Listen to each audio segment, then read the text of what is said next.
On the 24th of January, 1989, the morning at Florida State Prison was unlike any other. Outside the prison walls, hundreds gathered, holding signs reading "Burn, Bundy, burn," cheering as if awaiting a sporting event. But inside those cold steel walls sat a man awaiting his final moment, Ted Bundy. A man with a handsome face and a charming smile, yet beneath it all, a living nightmare. Throughout the 1972nd, Bundy was responsible for the disappearances of dozens of young women, leaving behind brutally assaulted bodies scattered across various states.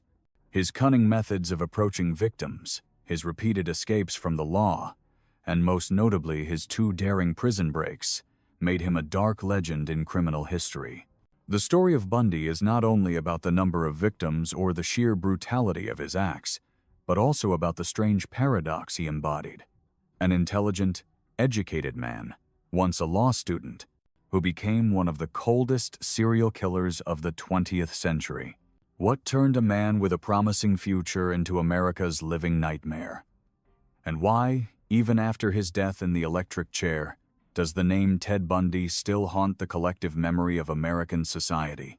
Let us journey into that darkness, from his hidden family secrets and a concealed childhood to the shocking crimes, historic manhunts, and a trial that stunned the world, to understand why Bundy became the embodiment of evil wrapped in a captivating face.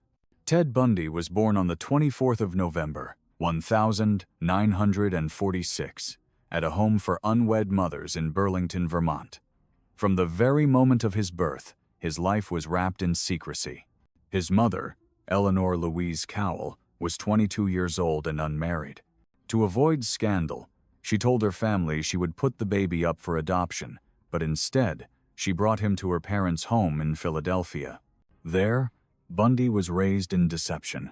His grandparents were introduced as his parents, and his biological mother posed as his sister. Years later, when the truth was revealed, the shock carved deep into Bundy's psyche, planting the seeds of a psychological fracture that would never heal. Bundy's childhood was not marked by the overt violence seen in many criminals' pasts, but it was steeped in loneliness and a sense of abandonment. He had few friends, often kept to himself, and developed an early fascination with books about crime and murder. Neighbors recalled that even as a boy, Bundy exhibited voyeuristic tendencies, watching people from a distance and sometimes showing cruelty toward animals. When his mother married an army cook named Johnny Bundy, Ted took his stepfather's last name but never truly bonded with him. Despite Johnny's attempts to connect, Ted remained distant, convinced he was different and smarter than those around him. In his teenage years, Bundy began to display deviant behaviors, petty theft, breaking into neighbors' homes, and a particular interest in watching women. He quickly realized that his charm could disarm people's suspicions. Throughout high school and college, Bundy maintained the image of a well-dressed, polite young man with respectable grades. He studied psychology at the University of Washington and later enrolled in law school. With his good looks, intelligence, and smooth social skills, Bundy easily navigated relationships and social circles. But beneath that polished exterior, dark desires for violence and control were quietly growing, waiting for the moment to erupt. No one can pinpoint exactly when Bundy crossed the line from thought to action, but investigators believe that before 1974, the year widely considered the start of his murder spree, he had already experimented with stalking and attacking potential victims. A childhood cloaked in secrecy, combined with a proud, narcissistic personality and a lack of empathy, formed the dangerous formula that produced one of America's most infamous serial killers. The year 1974 marked the beginning of a crime spree that would shock America. In Washington state, a series of young women vanished without a trace. The victims shared common traits: attractive, long hair parted in the middle, and gentle appearances. Police had almost no leads, only vague witness accounts mentioning a man who called himself Ted, often pretending to be injured with his arm in a sling or using crutches, asking for help loading items into a yellow Volkswagen. Once the car door closed, their fate was sealed. Bundy traveled between states, Washington, Oregon, Utah, Colorado, to avoid detection. He selected victims in public spaces like beaches, libraries, and university campuses, often striking in broad daylight. His methods were both cunning and brazen, using his good looks and charm to lower defenses, then attacking swiftly. On multiple occasions, he returned to crime scenes after the murders to fulfill disturbing desires with the corpses. In 1975, Bundy was arrested in Utah on suspicion of kidnapping, but there was still insufficient evidence to convict him of murder. While in custody, police began linking dozens of cases across several states with the same modus operandi, all pointing to one name: Ted Bundy. But instead of his crimes ending, his infamy grew when he escaped from a Colorado jail not once but twice. The second time, in December 1977, Bundy fled to Florida, where in January 1978, he committed the horrific Chi Omega sorority house massacre at Florida State University. In just minutes, he murdered 2 young women, severely injured 2 others, and attacked yet another student later that same day. These crimes made Bundy America's public enemy number 1. The media exploded with coverage, his image plastered across newspapers, not only as a murderer, but as a bizarre media phenomenon. People were stunned that a cold-blooded killer could smile for the cameras, speak politely, and even receive love letters from strangers. Yet all of this only heightened the disturbing paradox that a charming face could hide a monstrous soul. The manhunt for Ted Bundy became one of the largest criminal pursuits in U.S. history at the time. After escaping from the Colorado jail in December 1977, Bundy seemed to vanish from law enforcement's radar. He traveled through multiple states, using stolen identities, surviving on petty thefts and robberies, but his thirst for killing remained unquenched. The silence lasted only a few weeks before Florida became the stage for his blood-soaked crimes. On the 15th of January, 1978, the Chi Omega sorority house at Florida State University was the scene of a horrific massacre. In just 15 minutes, Bundy murdered 2 young women, severely injured 2 others, and went on to attack another student several blocks away. The boldness and speed of the assault convinced police that the killer would strike again. Florida was gripped by fear, and the pressure on law enforcement mounted by the hour. The turning point came on the 15th of February, 1978, when Officer David Lee in Pensacola stopped a stolen Volkswagen. The driver attempted to flee, but was quickly subdued. At the station, he refused to give his name, but fingerprint analysis revealed his identity: Theodore Robert Bundy, the escaped convict and suspected serial killer on the FBI's most wanted list.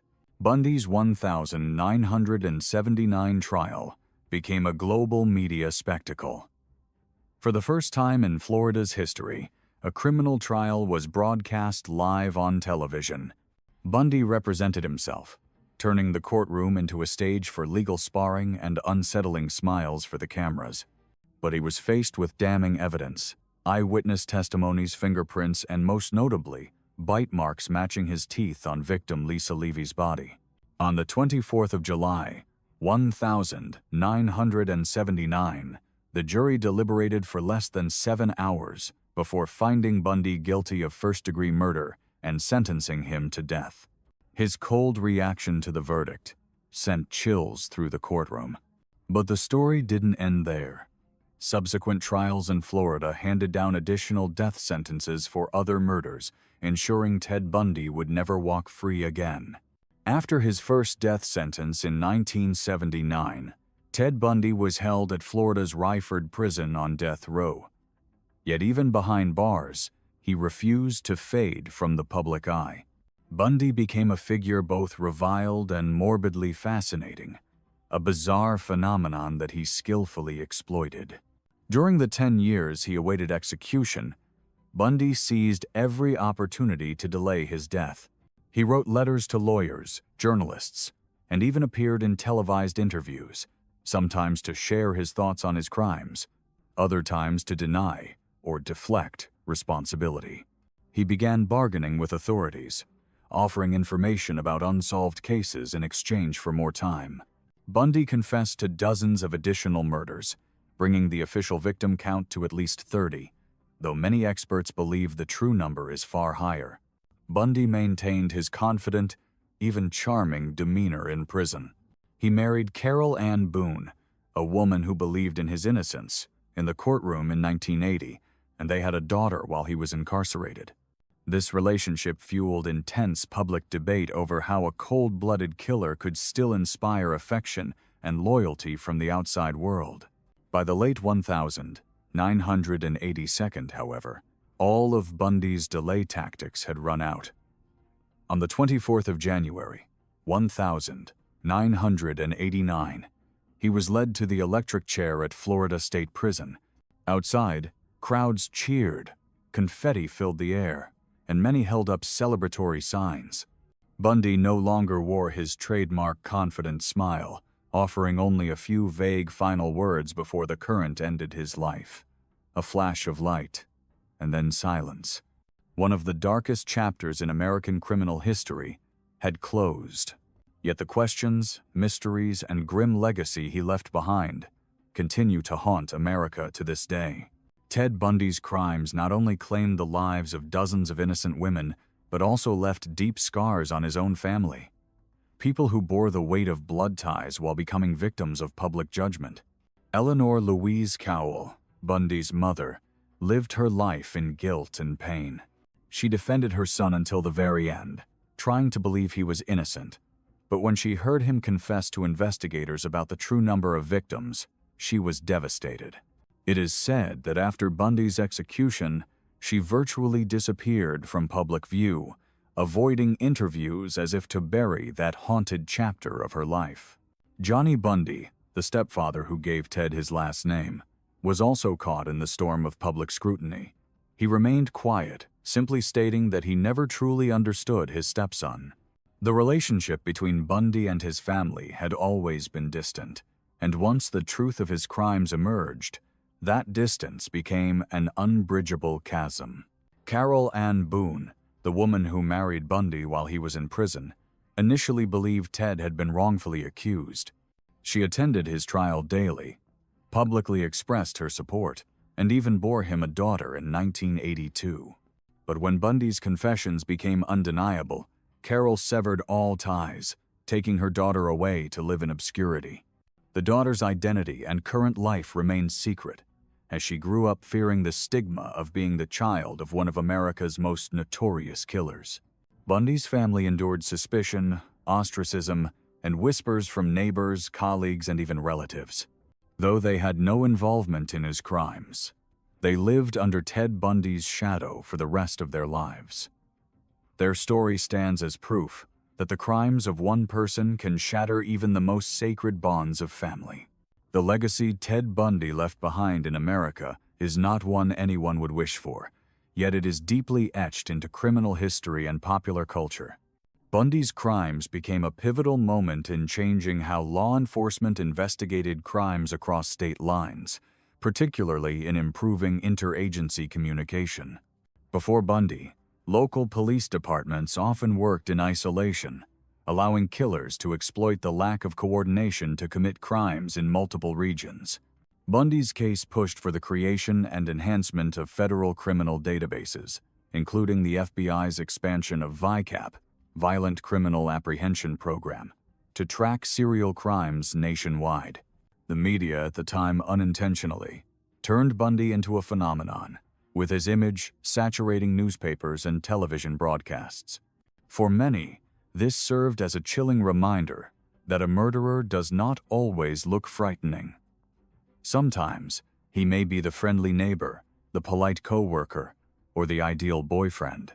This realization sparked extensive studies into criminal psychology, particularly the concept of the psychopath, individuals with high intelligence, social charm, but a complete lack of empathy. Bundy's story also left a heavy imprint on popular culture. His life and crimes inspired numerous films, documentaries, books, and investigative podcasts.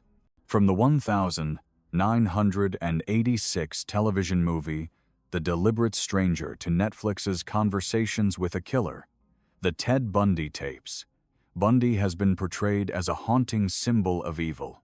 Many filmmakers and authors have explored the paradox between his outward charm and inner brutality to reflect the darker facets of society. But Bundy's legacy is not confined to media portrayals. For the families of his victims, it remains a wound that never heals. His name brings back painful memories, and every time his image appears on a screen or a book cover, the grief resurfaces. It is a stark reminder that behind the sensational headlines are lives that have been permanently lost. Ted Bundy has been dead in the electric chair for over 3 decades, yet his name still echoes as a symbol of evil in human form. From a boy born in secrecy to a law student with a bright future, he spiraled into a path of crime from which there was no return.